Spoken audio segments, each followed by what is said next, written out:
Hey guys, it's your humble host, and Caleb if you prefer. So I'm a little bit irritated because I think I'm about ready to undo all my freaking work I've done for the past 1 to 2 days on these stupid photos. Which does, and I think will present a bigger problem. So I only had one class of this, and there's a lot of young people who have no idea about this because of the age that they grew up in. And granted, digital photography has enveloped like practically everything. So the old way to develop photos is called darkroom printing, and it was a very tedious process. And I'm going to show you some articles because I went snooping around on Michelle's Twitter again. Um, I'll show you the tweet here. Yep, here we go. Okay, so she says, because I went to go see what she said about it, if anything new had popped up.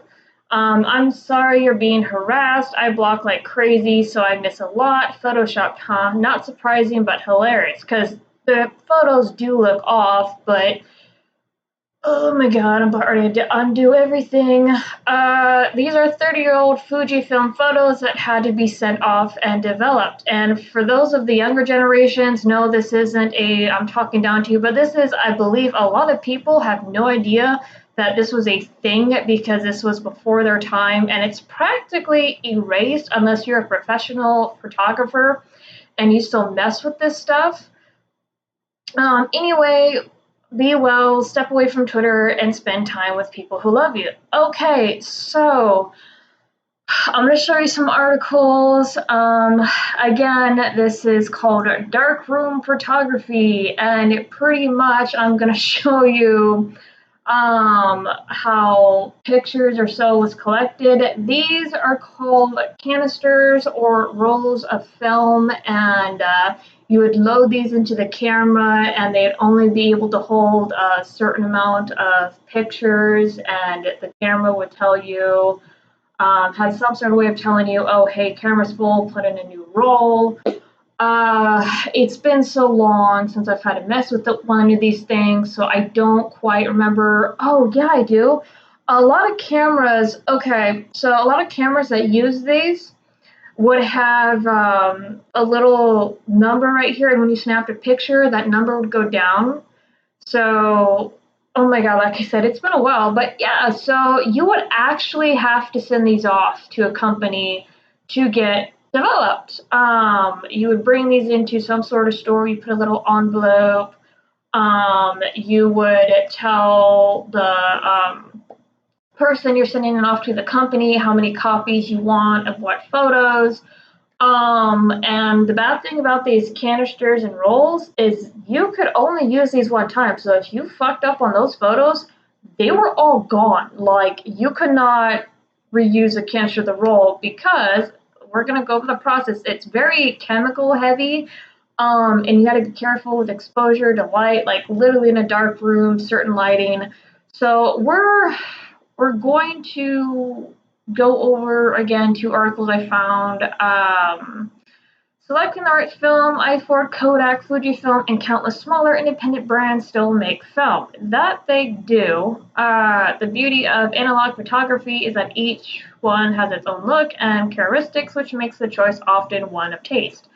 Consider factors such as exposure, latitude, how forgiving of under or overexposure your film is, and yes, that was a thing, how much light you expose the canister of film to once it was doused in particular chemicals. Again, it's been so freaking long, and I have to say this is kind of a blunder on my part, simply because I did not think of darkroom printing at the time, and I'm so glad I went snooping at her Twitter.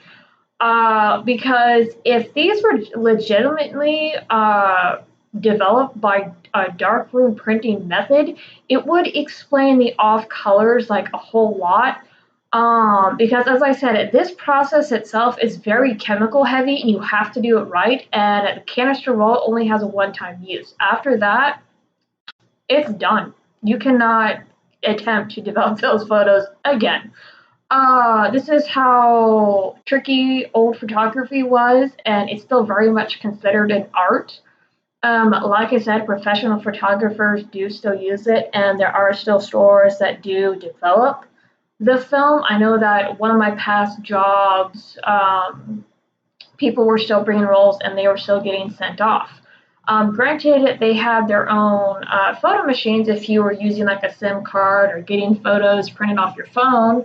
But yeah, no, people and companies still use film, and it's a very tricky process. And for professional photographers, it's an art form. You have to do it right, and there's so much that goes into it, and so many things can go wrong. Again, I do apologize. I only had one class freshman year, which that was so many years ago. God, what was that? 24, 25? Like, yeah, it's, well, no, 24, 25, no, 15. I'm sorry. Holy crap. About 15 years ago. So this is Chambers boo booed big time because I completely forgot about this mess. But developing your own film, let's skip down here a little bit because you have to set up the room right. You cannot do this at home. This is not something that you could just slap together at home unless you know what the hell you are doing. There's specific requirements. Developing and processing your own film is as easy once you get the hang of it. Like I said, once you learn the process. The equipment required is minimal and includes a small spiral tank, chemicals, which there are quite a few different chemicals to it, and something to open the canister with, which is, again, the little rules of film that you have to send off to develop, or if you are properly set up, you can develop yourself if you know what the hell you're doing. A changing bag comes in handy for loading spirals in darkness, but it's not essential. So you did have to handle these canisters and rolls in the dark using chemicals. I'm just kind of skimming through. Photochemistry covers everything from paper and film developers to fixers and toners. Yes, like I said, you had to give the canisters a particular wash with the photos once you actually got them out onto the size. Type of paper, you had to leave those soaking in another type of chemical. It's been a while, but oh my god, like I said, I'm undoing everything that I just did for the past 1 to 2 days. Which, god. Anyway, like I said, skimming through, I'll put these links in the description below. Developers are usually specific to films or papers, but stop, bath, and fixers are often universal. So check manufacturers' websites for recommendations. If you're starting out, opt for a liquid concentrate developer, stop, bath, and fixer. These are easier to mix than powders and will get you up and running quickly. Avoiding contamination. Yeah, if there's anything else on the chemicals, you're gonna screw up like your photos. One of the biggest mistakes people make is contaminating the processing solutions. Getting fixer or stop bath in your developer will ruin it and cause staining on your prints. They look like blotches, if I remember correctly. If you're using tongs, don't put them in the next tray. Always release the print and put your tongs back in the original tray. So yeah, you couldn't like mix the chemicals like at all. And a lot of the time when you are doing darkroom printing, you have to use gloves because if you can leave fingerprints, the oils from your skin can damage the developing photos. So yeah, like I said, so again, there's going to be these links in the description because I'm sure you guys don't want to sit here and have a photography class with me. But yeah,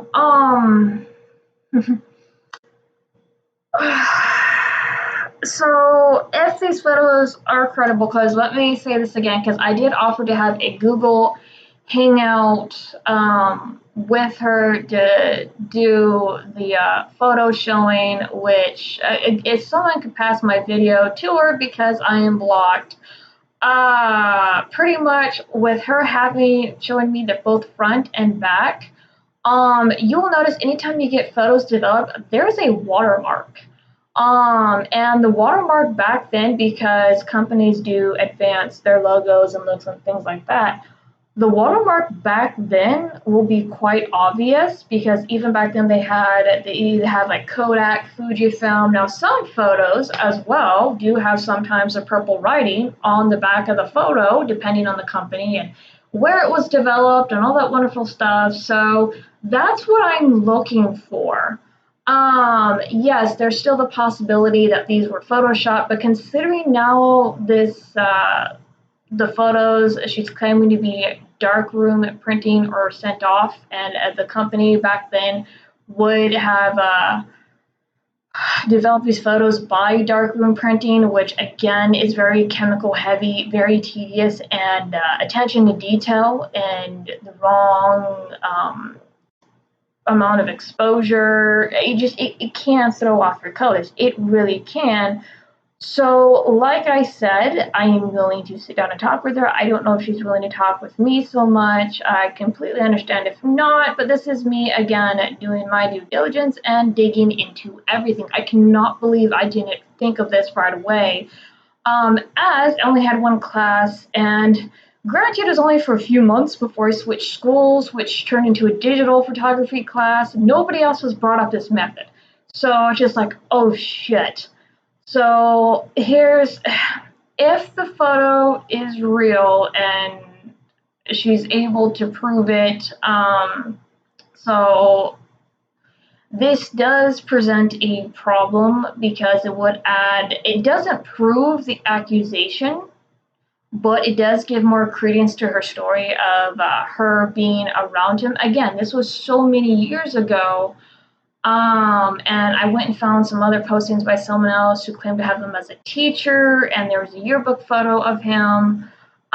So this would give more credence to her story. Like I said, my biggest thing is seeing the actual raw photo, her flipping it around, and me seeing the back. So my bad, guys. Anyway, read the links below. They're both going to be in the description. And do I still want the photos to be fake? Yeah, but in a sense, after like deep diving or reading up again on darkroom photography, I'm legit worried. And with that Google Hangout, if I'm able to do it with Michelle, that's really going to seal the deal in regards to her being around Vic. Again, it's not going to prove the accusation, but it is going to explain the off-coloring. It's going to add more credence to her story, and we were looking for evidence, still am, if there's any to be found. With that being said, this is your humble host. I will keep you posted whether or not she reaches out to me. Michelle, if you're watching, that is all I require. In regards to whether or not the photos are just that Google Hangout and me seeing the back and front. That's about it. And with further ado, I will see you guys in the next one.